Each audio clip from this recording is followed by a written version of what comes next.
Bien, bienvenidos todos de vuelta a las clases de biología. En esta oportunidad vamos a estar profundizando un poco más en algunas características y datos curiosos de algunos reinos, ¿sí? Hablar un poco más sobre el reino de las arqueas, del reino de las eubacterias, hablar un poco más también del reino protista y del reino fungi, ¿sí? Del reino de los hongos. Vamos a hablar de algunas características muy importantes a tener en cuenta para reconocer y diferenciar estos tipos de organismos. Si ustedes recuerdan del trabajo práctico anterior, el trabajo práctico número 8, eh, que Whittaker había propuesto el reino Monera, en el cual incluía a todas las bacterias. Después había venido Hus a decir que había otra división del reino Monera. Él lo dividía en dos reinos, en el reino Eubacteria y el reino Arqueobacteria, pero no habíamos hablado en profundidad de por qué era que se había hecho esta división, y es muy importante nombrarlo. Sí. Las arqueas son bacterias, ¿sí?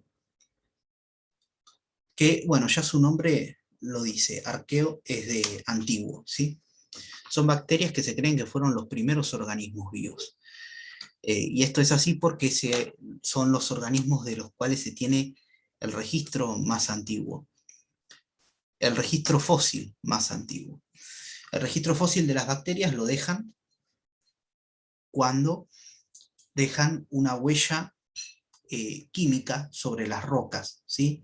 De haber dejado la actividad en su momento, la actividad metabólica que ellas han tenido, ha quedado como marcas en la roca que se estudian y nos dice que en un pasado muy remoto, más de 2.000 millones de años, ya estaban presentes organismos que eran como las arqueas actuales. ¿Sí?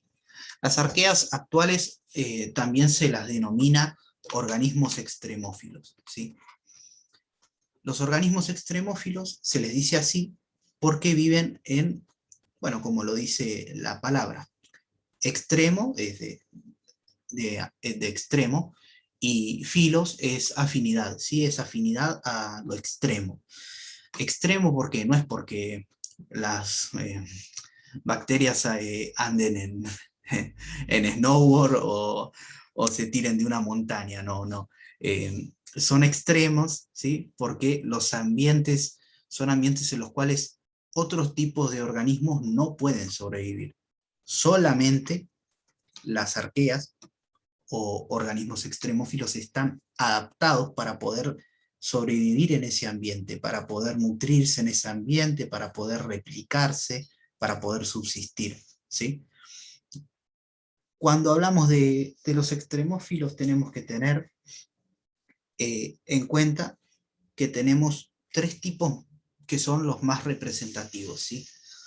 Porque hay muchos tipos de organismos extremófilos que son estas arqueas que no se han podido estudiar en profundidad porque no se pueden replicar en el laboratorio las condiciones para poder estudiarlas, ¿sí?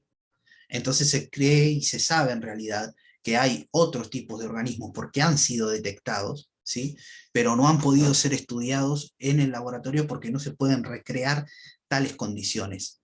No se pueden mantener vivos el suficiente tiempo para poder investigar un poco más sobre cómo es su estructura, su relación, su nutrición y demás. Pero se sabe que hay otros grupos más de arqueas, de las que se tiene conocimiento y son más importantes, digamos, más representativas. Podemos hablar de las arqueas extremófilas metanogénicas, de las halófilas y de las termófilas o termoacidófilas. ¿Sí? Cuando hablamos de las metanógenas son bacterias o arqueobacterias, en realidad, que tienen una condición muy importante, que es la del anaerobismo, ¿sí? Son bacterias anaeróbicas. ¿Qué significa que son anaeróbicas? Que para vivir, para subsistir, no tiene que tener presencia de oxígeno, ¿sí? No es como nosotros, si nosotros no tenemos oxígeno no podemos sobrevivir. Bueno, estas bacterias con el oxígeno no pueden sobrevivir, ¿sí? Entonces, estas bacterias habitan, como lo dice el nombre, metanogénicas en ambientes que tienen mucho contenido de metano, ¿sí? El metano es un gas orgánico que por lo general se encuentra en los pantanos. No sé si ustedes tienen alguna idea de alguna película o algún video que hayan visto alguna vez de un pantano que salen como burbujas del agua. Bueno, esas burbujas son de gas metano que hay en los pantanos. Las este,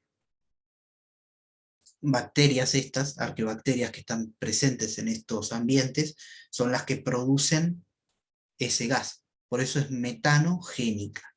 Génesis de origen. O sea, son las que dan el origen al metano y pueden vivir en esos ambientes que tienen tanta concentración, ¿sí? No son los únicos organismos que producen metano, eso es cierto, pero sí pueden vivir en esa condición tan abrumadora de tanto metano y no puede sobrevivir cualquier organismo, solamente pueden sobrevivir esas bacterias que están adaptadas a ese ambiente. Cuando hablamos de las bacterias halófilas, ¿sí? Con H, halófilas, eh, hablamos de las bacterias que son afines a los ambientes salinos, ¿sí? Con mucha concentración de sal. Eso también es una condición muy difícil para la vida, pero las arqueas se han adaptado a muchos ambientes y entonces también están presentes en los ambientes salinos, como puede ser, mmm, bueno, eh, las salinas que tenemos nosotros en el norte, eh, donde no pueden sobrevivir otros organismos, tenemos presentes las arqueas halófilas. Y también están presentes, también como ser en el Mar Muerto, no sé si han visto algunas fotos del Mar Muerto, pero bueno, estas bacterias dejan como si fuese una coloración en montículos que forman, tipo coloniales, y uno puede identificarlas. A simple vista no va a ver microscópicamente que está la bacteria, pero puede darse cuenta porque se agrupan en colonias y sobreviven en ambientes de alta concentración de sal. Después tenemos las bacterias termófilas, ¿sí?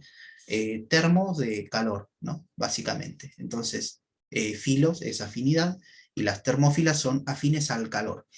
Pueden soportar temperaturas de entre 80 y hasta 110 grados aproximadamente, algunas más, algunas un poco menos, pero están en esas temperaturas que son superiores a las que cualquier organismo vivo puede soportar.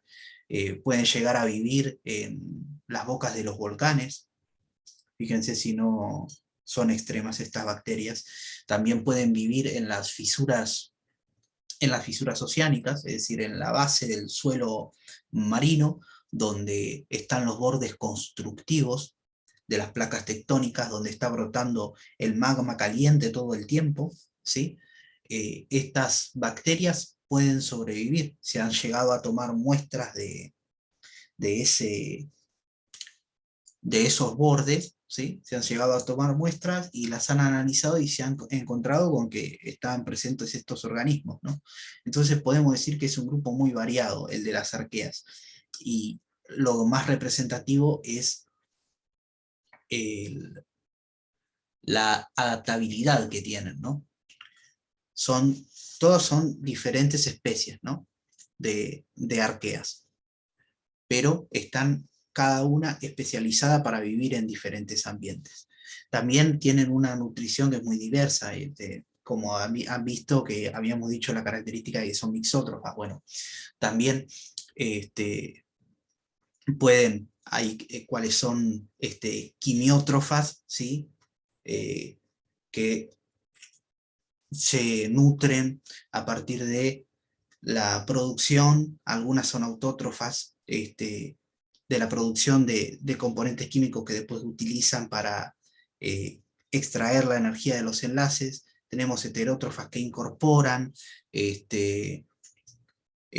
nutrientes del medio, y bueno, tenemos un montón, tenemos una variedad muy grande en lo que son las arqueas, pero lo importante es reconocer esos tres grandes grupos, que son las metanógenas o metanogénicas, las halófilas, que son las de la sal, y las termófilas, que son las que viven a altas temperaturas, ¿sí? En cuanto a las eubacterias, para diferenciarlas también, podemos hablar de algunas características que tienen ellas que son muy importantes. Lo propio de las eubacterias es que tienen pared celular con un compuesto que se llama péptido glucano, ¿sí? El péptido glucano es un componente de la pared celular de las eubacterias. Es muy importante reconocer la estructura de la pared celular. Pared celular tienen las eubacterias, tienen los hongos y tienen las plantas, ¿sí?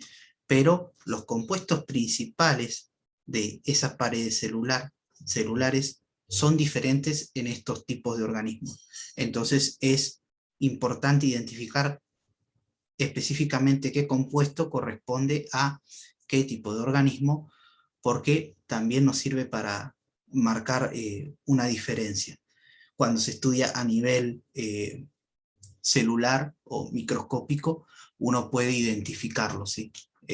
Entonces es importante tener en cuenta que tienen pared celular con peptidoglucano.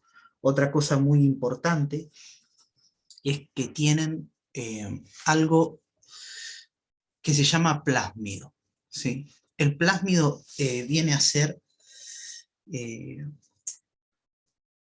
una porción, si se quiere, de material genético que sirve como función adaptativa, ¿sí? Les sirve para hacer resistencia a antibióticos, ¿sí? Y para compartir con otras bacterias información del medio, ¿sí? Si bien no tienen reproducción sexual las bacterias, lo que sí hacen es intercambiar la información genética contenida en el plásmido a través de unas estructuras que se llaman pilis, ¿sí? Hay un pili que es especial, los pilis son como si fuesen pelitos que tienen alrededor las bacterias, y tienen un pili especial que se alarga y se conecta con otra bacteria, y cuando llega una bacteria nueva al medio, le transmite la información, ¿sí? Le sirve como una función de relación el plásmido. Y ahí tienen la información que les permite adaptarse mejor a ese ambiente, tanto sea si el ambiente eh, es húmedo, más seco, si hay una resistencia a antibióticos, se transmite por el plásmido, también por el plásmido se puede intercambiar la información para producir alguna proteína específica. Es muy importante el plásmido. Es más, en lo que es la ingeniería genética se trabaja mucho porque es mucho más fácil de modificar el plásmido, entonces se pueden utilizar para la producción de insulina, ¿sí? Eh, la insulina es una hormona que, bueno, en la diabetes, dependiendo del tipo de diabetes que tenga, si es insulino dependiente, necesita inyectarse insulina. Entonces se han dado cuenta que habían bacterias que podían ser modificadas para que produzcan la insulina, y como las bacterias se reproducen muy rápido, se forman en colonias, van secretando de alguna manera esta sustancia que es la insulina, ¿sí? Y pueden ser modificadas genéticamente para que la produzcan. También se pueden utilizar para otras cosas. Los lactobacillus, por ejemplo, son utilizados para la producción de yogur, ¿sí? Entonces, están relacionadas por ese lado y son importantes. Como dato curioso, no sé si ustedes lo sabían, pero la insulina, nosotros utilizamos la ingeniería genética y la sacamos de las bacterias. Bueno, y ahora vamos a seguir hablando sobre algunas características del reino protista, ¿sí? El reino protista es un reino muy, pero muy variado. Tiene una variedad de organismos espectacular. Eh, Ahí yo me lamento de no poder este, estar en el aula con ustedes y poder utilizar el microscopio para sacar muestras y mostrarles estos organismos. Tenemos organismos protistas desde la organización unicelular, ¿sí? La organización celular unicelular, la organización celular colonial, y también tenemos eh, organismos protistas multicelulares o pluricelulares. Podemos encontrarlos desde tamaños muy chiquitos como microscópicos, por son unicelulares, y también podemos encontrar protistas que llegan a medir hasta 30 metros de largo. ¿Cuáles son estos que miden 30 metros de largo? Son las algas, ¿sí? Las algas pardas son los protistas más grandes que podemos llegar a encontrar. Entonces podemos darnos cuenta que también la mayoría son microscópicos, ¿sí? Solo las algas son así tan grandes, pero la mayoría de los protistas, eh, o también llamados protozoos, ¿sí? Organismos previos, se cree que fueron anteriores a que aparezcan los animales, eh, tienen muchas características importantes. Lo más importante de los organismos protistas, o una de las cosas más importantes, es reconocer que son los iniciadores de la cadena trófica, ¿sí? La cadena trófica es la cadena de alimentación de todos los seres vivos. Eh, Encontramos, bueno, al fitoplancton, el zooplancton, que están en los océanos, y son muy importantes, porque son los primeros organismos, los más chiquititos que hay, que sirven de alimento a otros más grandes, y también tienen unas formas de nutrición muy variadas. Tenemos organismos heterótrofos y organismos autótrofos dentro de los protistas, y también tienen variadas formas de locomoción, de movimiento, ¿sí? Si bien es importante reconocer que hay organismos protistas que son sésiles, es decir, que no tienen movimiento. Cuando vamos a ver las formas de locomoción que tienen los organismos protistas, encontramos principalmente tres formas de locomoción que son importantes para tomar en cuenta: la locomoción por cilios, la locomoción por flagelos y la locomoción por pseudópodos. La locomoción por cilios eh, es la locomoción que llevan a cabo a partir de unas microvellosidades que tienen, que son bien cortitas, que son los cilios. Algunas especies como los paramecios, ¿sí?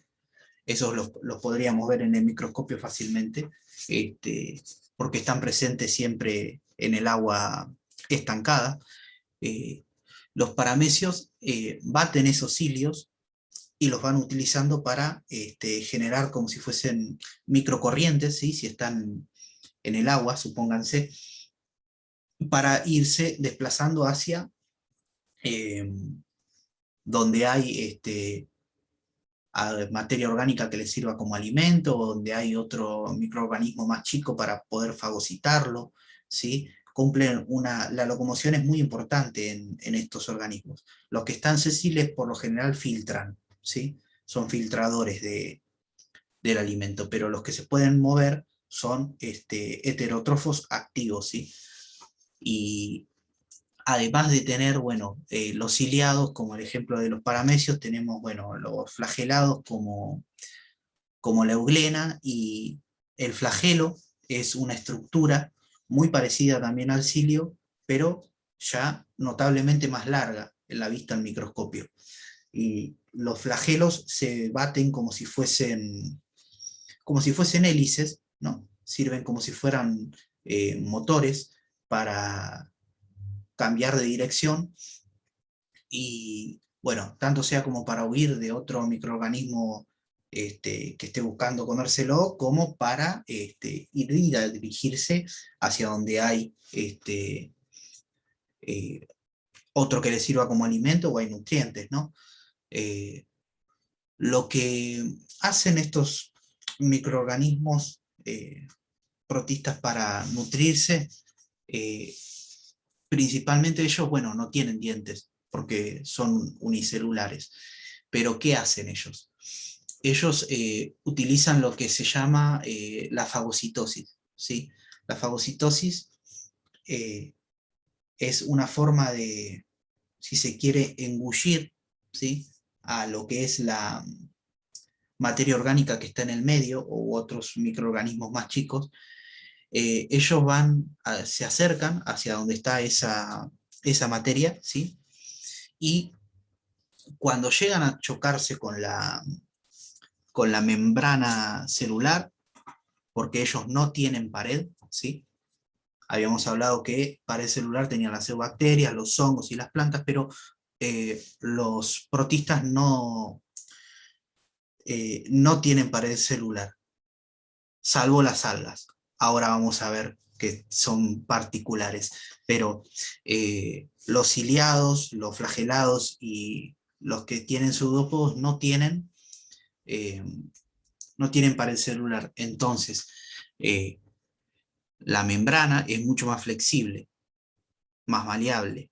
Entonces, cuando se encuentran con un microorganismo que les puede servir de alimento o alguna materia orgánica que puede estar en descomposición, eh, ellos se acercan, se chocan con esto y van como si fuese englobándolo o atrapándolo y producen una invaginación, es decir, como si fuese una concavidad en su membrana, después lo cierran y así lo meten para adentro, después lo sueltan y lo van digiriendo en su interior. Eso es la fagocitosis. Ahora, es una forma de alimentarse o de nutrirse de estos microorganismos. También habíamos hablado que están además de los ciliados y los flagelados, los que tienen pseudópodos. Bueno, los que tienen pseudópodos, un ejemplo clásico para nombrar es la ameba, ¿sí? Un protista que pseudópodo significa falso pie, ¿sí? Eh, entonces, utilizan su membrana y su citoplasma, ¿sí? Lo que es la parte interior del microorganismo, eh, para formar, cuando uno lo ve al microscopio, como si fuesen pies. Entonces se van desplazando y se van moviendo, deformándose hacia los extremos para trasladarse. Generalmente cuando uno los mira parece como si fuesen pequeñas manchas de pintura. Vieron que cuando uno ve una mancha de pintura o tira una pintura así contra la pared, se abre este, como si fuesen manos, ¿sí? O como si fueran que tienen varias salientes. Bueno, eso es lo mismo que tienen las amebas, que son los pseudópodos. Los utilizan para irse moviendo. Y bueno, cuando también se encuentran con algún otro microorganismo que es más chico que ellos, o alguna materia orgánica en descomposición, pueden engullirla por medio de la fagocitosis. Bueno, y en cuanto a lo que son las algas dentro del reino protista, hay que nombrar algunas características que son comunes con las plantas, ¿sí? Eh, y por lo cual se cree, por estas características que comparten en común con las plantas, se cree que las plantas pueden haber evolucionado a partir de un alga verde, ¿sí? Porque hay algas verdes, algas pardas, algas rojas, algas doradas, ¿sí? Las hay microscópicas y las hay microscópicas unicelulares, y también las hay microscópicas coloniales como el Volvox, o también tenemos, bueno, las algas pardas que ya son pluricelulares o multicelulares. Se cree que las plantas evolucionaron a partir de las algas porque tienen características en común, ¿sí? Son seres vivos que son autótrofos, ¿sí? Autótrofos fotosintéticos, las algas. Y se cree que vienen las plantas a partir de una alga verde porque las algas verdes tienen como pigmento fotosintético a la clorofila, y las plantas también tienen clorofila. Tienen pared celular, ¿sí? Habíamos hablado de que los únicos protistas que tienen pared celular son las algas, y tienen pared celular con celulosa, ¿sí? Recuerden que este, en las eubacterias la pared celular tenía peptidoglucano. Bueno, acá en las algas tienen pared celular con celulosa, lo mismo que las plantas. Entonces, otra característica que comparten en común es que como sustancia de reserva producen almidón junto con las plantas, o sea, las algas verdes producen como sustancia de reserva el almidón. Y entonces todas estas características hacen creer que pueden haber venido las plantas a partir de una alga verde ancestral como un ancestro común de todas las plantas. Pero ¿por qué no se las agrupa a las algas dentro de las plantas si tienen tantas características en común? Bueno, no se las agrupa dentro de las plantas porque las plantas tienen eh, tejidos especializados en órganos, ¿sí? Y en sistemas de órganos, y las algas no tienen tejidos especializados así de la misma manera que tienen las plantas. Por eso quedaron en el medio, en el reino protista. Pero el reino protista es un reino muy variado. Hay muchas otras características más que se siguen estudiando día a día. Constantemente salen trabajos en las páginas de investigación. Si llegamos a tener la oportunidad, quizás más adelante les muestre algunas páginas donde se publican los trabajos científicos, y es un reino que es muy diverso. Y se cree que si se sigue estudiando más, muchos están diciendo que se van a abrir otros reinos más. Además de estos 6 reinos que tenemos actualmente, desde el protista puede haber una división, así como hubo en su momento con el reino Monera, que salieron las arqueobacterias y las eubacterias. Se cree que va a haber una división más de otro reino u otros reinos, porque hay una variedad muy grande. Y ya cerrando, digamos, con estas características curiosas y propias del reino protista, es importante hablar de los hongos para terminar la clase. Bueno, los hongos son organismos muy particulares, tienen eh, muchas características que son para tener en cuenta, ¿sí? Los hongos son importantes porque, bueno, nos sirven algunos como alimento, ¿sí? Como es el hongo del champiñón, como es el hongo de la levadura, lo usamos para producir pan. Tenemos hongos microscópicos, como, bueno, los de la levadura del pan o de la cerveza, eh, el hongo del Roquefort, el Penicillium roqueforti. Lo tenemos a los hongos, los tenemos presentes en un montón de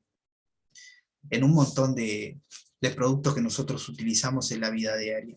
No son todos malos, muchos nos sirven. También para fabricación de penicilina. En la medicina, la penicilina se fabrica a partir de un hongo. Entonces, es importante reconocer que tienen muchos usos para nosotros los hongos. Y también, otra cosa que cabe destacar de los hongos, es porque se los separó cuando en algún momento se los tenía emparentados con las plantas, ¿no? Bueno, se investigó y se dieron cuenta que en cuanto a lo que es, otra vez, fíjense, la pared celular de los hongos eh, tiene un compuesto que se llama quitina, ¿sí? Entonces, los hongos tienen la quitina, las plantas tienen la celulosa, y es un componente fundamental, ¿sí? Además, los hongos no son fotosintéticos, no son autótrofos. Los hongos son, tenemos varios tipos de hongos, pero principalmente los que son conocidos como los basidiomicetos, ¿sí? Que es un género de los hongos, los basidiomicetos como los hongos de sombrero, que son los más comunes, ¿no? Que todo el mundo conoce, como los champiñones, por ejemplo. Eh, Esos hongos son saprófitos, se alimentan de materia orgánica en descomposición. ¿Cómo es que se nutren los hongos, ¿no? Los hongos no tienen boca, no son como nosotros que somos animales, pero ellos se nutren a partir de unas estructuras que tienen, que se llaman hifas, ¿sí? Y ellos absorben los nutrientes del medio externo, eh, con una digestión que tienen externa, es decir, secretan unas sustancias por las hifas y van degradando la materia orgánica que está en el exterior y después lo absorben, ¿sí? Lo absorben. Las hifas son esta unidad estructural muy importante de los hongos que también se agrupa eh, formando el micelio del hongo. El micelio viene a ser como la raíz en las plantas. ¿Mm? Pueden formar redes muy grandes. Se cree comúnmente que el animal más grande o el ser vivo más grande es la ballena azul, ¿sí? La ballena azul se cree que es el ser vivo más grande de todo el planeta, y no, el ser vivo más grande de todo el planeta es un hongo. Un hongo, no todos, ¿no? Pero hay una especie de hongo que puede llegar a ser tan grande por estas redes que forman con el micelio bajo tierra, que puede llegar a tener tamaños de miles de kilómetros. Pueden llegar a ser mucho más grandes que varios campos de fútbol juntos. Son inmensos. Si uno mira por debajo de la tierra, puede darse cuenta que es el mismo organismo. Se ha rastreado todo esto. Entonces es importante reconocer también esa característica que no es comúnmente conocida, eh, y es representativa también. Los hongos son muy importantes, además, bueno, de que producen la penicilina. Todos son beneficiosos para nosotros en la industria de la alimentación, o bueno, con la penicilina en la industria farmacéutica de la salud, ¿no? También están los hongos que nos pueden perjudicar, como es el hongo que causa el pie de atleta. Es un hongo microscópico que encuentra eh, en el pie, cubierto por el zapato, por la media, con la transpiración, con la humedad, encuentra las condiciones óptimas, este, como parásito, ¿no? Encuentra las condiciones óptimas para desarrollarse y nos genera el padecimiento de la enfermedad llamada pie de atleta, ¿no? Entonces, no todos los hongos son beneficiosos, pero sí es importante reconocer que están presentes en un montón de lugares. Y bueno, con todas estas características que hemos ido ampliando, van a tener para ir respondiendo las preguntas del trabajo práctico 9. Y si llegan a tener alguna duda, ya saben que tienen que consultarme para poder llevar al día esta última parte del año, que nos restan con este trabajo otros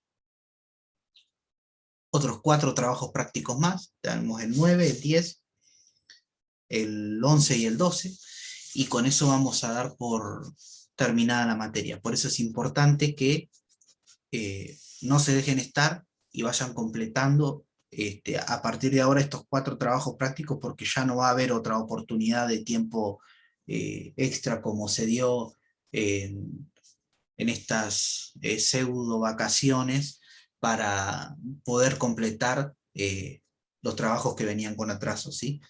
Ahora hay que ponerse firmes y terminar esta última parte del año entregando los trabajos a tiempo para poder terminar de aprobar bien la materia y poder continuar con los años próximos que le queden para culminar su secundario. Así que ya saben, cualquier cosa, voy a seguir respondiendo sus dudas los lunes, los martes y los viernes de 7:30 a 10:30. Me pueden mandar la consulta en cualquier momento, pero tengan en cuenta que en esos días y ese horario estoy respondiendo para que la próxima semana me puedan entregar el trabajo completo y a tiempo. Así que quedo a su disposición.